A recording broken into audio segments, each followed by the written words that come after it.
리플 네트워크의 총괄 관리자가 사임합니다. 자, 리플의 제너럴 매니저인 아시시 브릴라, 이분이죠. 오랜 기간 리플러인 아시시 브릴라는 회사에서 9년을 보낸 후 직장을 떠났습니다.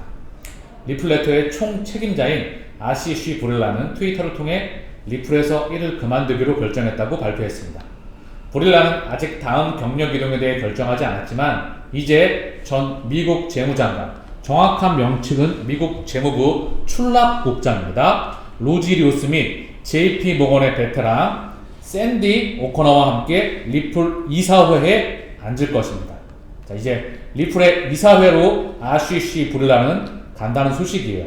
CEO인 브래드 갈링하우스에 따르면 또 다른 오랜 임원인 모니카 롱이 이제 리플 네트워크와 리플 X를 모두 이끌 것이라고 합니다. 브래드 갈링하우스는 브릴라가 회사에 믿을 수 없는 영향을 미쳤다고 칭찬했습니다. 브릴라는 2013년에 샌프란시스코에 기반을 둔 회사에 합류했습니다. 회사 창립팀의 일원으로서 그는 블록체인 기반 국경 간 결제 솔루션 개발을 담당했습니다. 대표적인 바로 개발자이죠. 우리 리플의 US투데이가 보도한 바와 같이 오랜 기간 근무한 리플러는 은행 기관 및 금융 서비스를 위한 국제 결제 플랫폼인 리플 네트워크의 주도권을 잡았습니다. 브릴라는 아직 신생기업일 때 리플에 합류했습니다. 그 당시 암호화폐는 여전히 새로운 개념이었습니다. 당시 시장을 주도했던 마운트 곡스 거래소는 바로 제드 맥컬럽이 만들었던 마운트 곡스, 하루에 200만 달러어치의 거래만 처리하고 있었습니다. 전체 암호화폐 시가총액은 16억 달러에 불과했는데 이는 오늘날의 1조 3천억 달러에 비하면 한 방울 떨어집니다. 매우 작았던 부분이죠.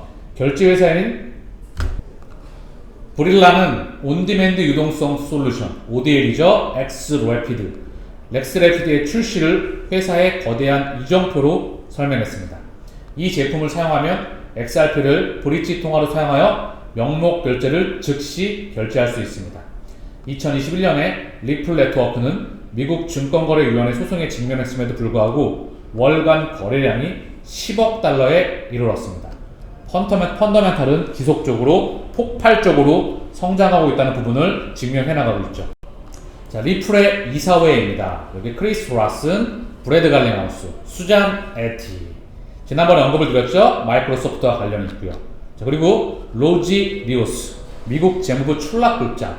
더불어서 여기 보면 JP 모건의 베테랑인 샌디 오코너가 언급되고 있어요. 자, 이사회의 샌디 오코너. 이분이 어떤 분이냐?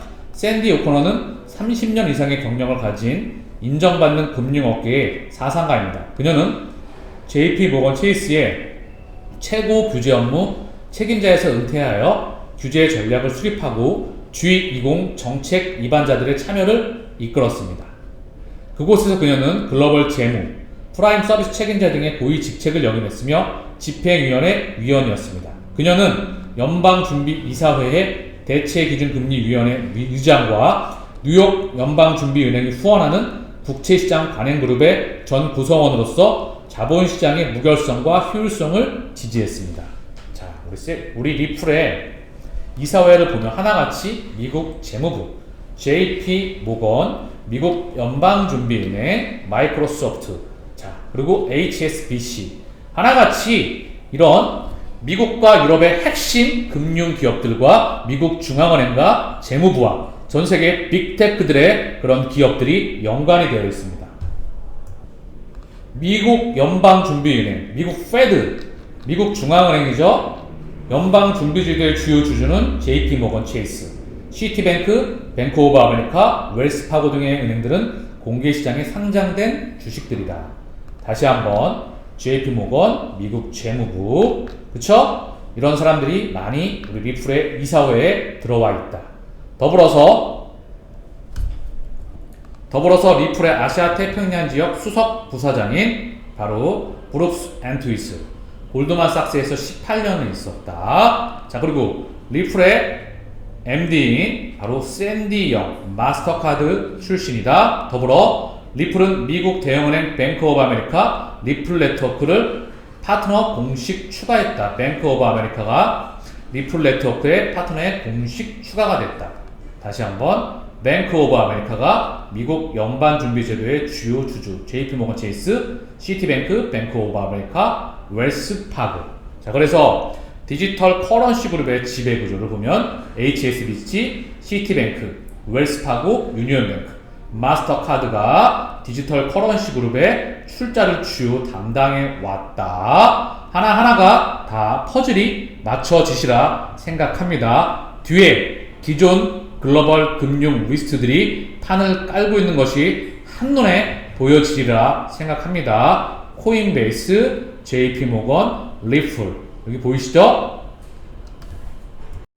리플사의 트위터입니다. 샌디 영이 머니 2020에 출연해서 패널로 출연했어요. 여기 보면 자, 샌디 영이 패널로서 리플사에 지금 샌디 영이 머니 2020에 출연해서 대담을 진행하고 있는 부분이에요. 그래서 여기 출연해서 뭐라고 얘기했냐? 지금 왜 금융 서비스 회사가 크립토, 암호화폐 지원 미래를 수용해야 하고 금융 산업이 어떻게 진화하고 디지털 자산을 채택해야 하는지 논의하기 위해 패널에 합류했습니다. 자, 그래서 금융 혁명이 일어나고 있는 부분이죠. 금융 산업뿐만 아니라 금융 산업을 기준점으로 해서 모든 산업들의 융복합돼가고 있습니다. 과거 경제학 시스템과 금융에 대한 시스템이 혁명적으로 바뀌어 나가고 있다는 부분이죠. 사실 과거 경제에 대한 그리고 금융에 대한 금리에 대한 환율에 대한 이런 시스템에 대한 이해가 없이 지금 산업을 또 이해하려고 하면 쉽지가 않을 거라 생각을 합니다. 그러나 틈틈이 제가 과거 문명의 흐름과 경제학 공식과 유가, 금리, 환율과 각가지 경제 지표들과 지금 나오고 있는 인공지능과 블록체인의 교차점을 통해서 우리가 어디로 나가야 되는지 그 부분을 인지한다면 우리의 방향성과 목표는 정해져 있다 생각을 합니다. 리플 스텔라, 호주 달러와 연동 스테이블 코인 출시. 호주 달러와 연동된 스테이블 코인 출시를 스텔라와 리플이 지원한다. 뉴투데이 보도에 따르면 호주 증시 상장사이자 온라인 결제 서비스 업체 노바티 그룹, 얘네가 리플 스텔라와 함께 스테이블 코인 AUDC 출시를 준비 중이다. 노바티 그룹의 피터국 CEO는 파이낸스 뉴스와 네트워크의 인터뷰에서 우리는 리플의 자체 개발 분산 원장 XRP 레저 이 기반으로 호주 달러 연동 스테이블 코인을 발행할 계획이라고 밝혔다. XRP 원장으로 해서 스테이블 코인 출시를 예정하고 있다는 부분은 나오고 있는 부분이에요. XRP 원장 자체적으로 확장하고 연동되고 연결하고 융합해 나가는 부분이 지금 많이 증가해 나가고 있죠. XLS20을 통해서 NFT 또한 CBDC 그리고 XRP와 더불어서 전세계 블록체인과 융복합되는 이제 스테이블 코인 출시를 한다는 그런 소식이에요. 자, 앞으로도 계속 확장해 나갈 것입니다. XRP는 더 빨리 $100에 도달할 것. 리플의 전 임원인 맷 해밀턴은 리플이 XRP가 언젠가는 $100에 도달할 것이라고 말함으로써 XRP를 방어하려고 했습니다. 자, 그래서 리플의 전 임원이 $100를 언급하고 있어요. 지금 리플의 시가총액은 상당히 작습니다.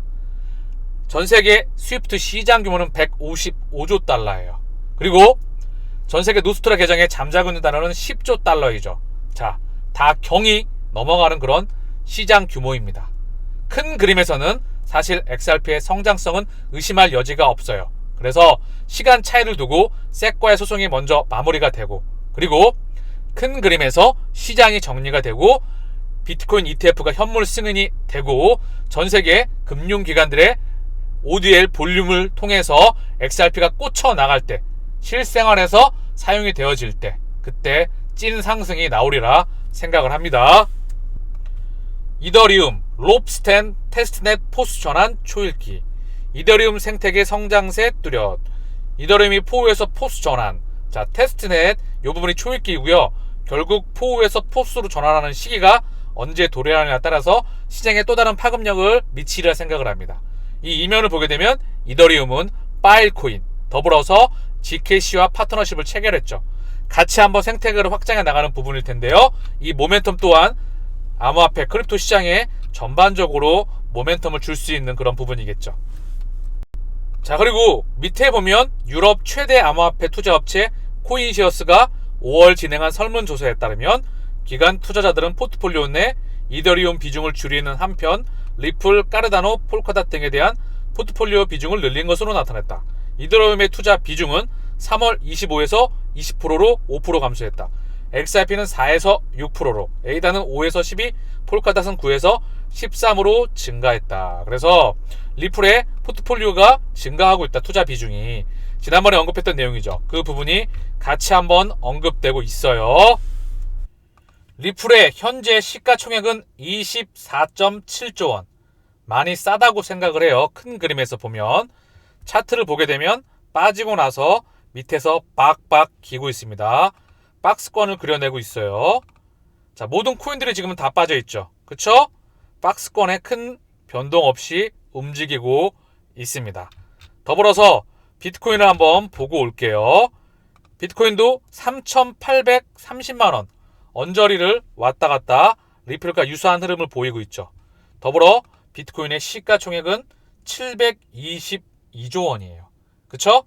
비트코인 시가총액도 많이 성장해 나가야 되겠죠. 물론 큰 그림에서 리플도 같이 따라가리라 생각합니다. 물론 파괴력 있는 거는 그 끝에 전 세계의 디지털 물질, NFT와 암호화폐, 토큰과 코인과 그리고 중요한 스테이블 코인과 모든 디지털 물질의 교환 매개체의 혈관을 구축하고 있는 ODL 프로그램, 더불어 XRP가 브릿지 통화로서 확장해 나가리라 생각합니다. 지난번 방송에서 경제 성장률과 금리에 대한 부분을 짤막하게 언급드렸어요. 사실 돈은 굉장히 정직합니다.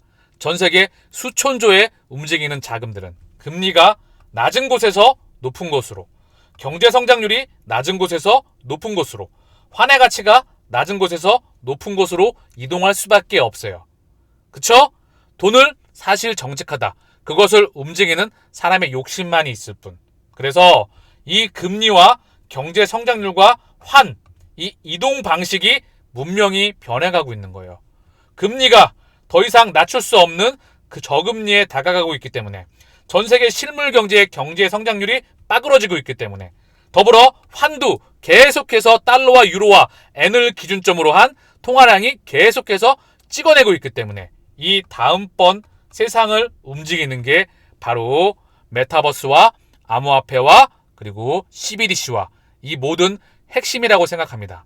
전 세계 CBDC의 혈관을 구축하고 있는, 더불어서 혈관을 만들어내고 있는 것은 리플만이 유일하다고 생각을 합니다. 그래서 우리가 걱정할 이유는 큰 그림에서 없다.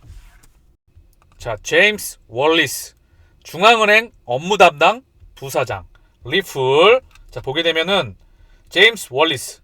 제임스는 선도적인 블록체인 기반 국경 간 결제 네트워크인 리플의 중앙은행 센트럴뱅크 엔지니먼트 부사장으로 금융 서비스 회사와 협력하여 블록체인 기반 기술 및 디지털 자산의 채택을 가속화하고 전 세계적으로 확장합니다.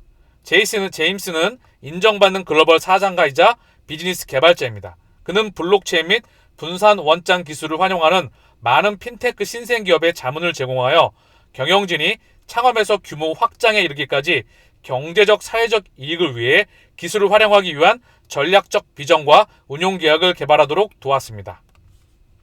이전에 제임스는 IBM 블록체인 비즈니스의 COO이자 공동 설립자였으며 모든 산업 부분에서 시장 개발, 고객 참여, 영업 비즈니스 운영을 총괄했습니다. 자, 여기서 우리가 인지해야 될 게 뭔가요? 전 세계 민영 기업들 중에서 중앙은행과 계약, 전 세계 중앙은행, 각 국가의 중앙은행들과 직접 사업 계약을 체결을 하고 혈관을 만들어내고 시스템을 만들어내는 기업이 있을까요? 한국은행이 민영기업과 자국의 민영기업 말고 전 세계 타국의 민영기업과 일을 하면서 진행할 수 있는 어디 중앙은행과 타 국가의 민영기업과 이렇게 혈관을 확장해 나가면서 일을 할 수가 있을까요? 그 부분을 정확하게 인지하시길 바랍니다. 전 세계 중앙은행은 통화 주권이자 바로 가계부와 재무를 담당합니다. 통화의 주권을 잃었다는 것은 그 나라의 경제의 주권을 잃었다는 말과 다를 바 없어요. 그러나 전 세계 중앙은행의 그런 중앙은행들과 리플사는 계속해서 확장하고 있다는 부분이죠. 중앙은행 업무 담당 부사장이 있다. 어디 중앙은행 업무 담당과 일을 진행할 수가 있겠습니까? 그 부분을 확실하게 인지하시기를 바랍니다.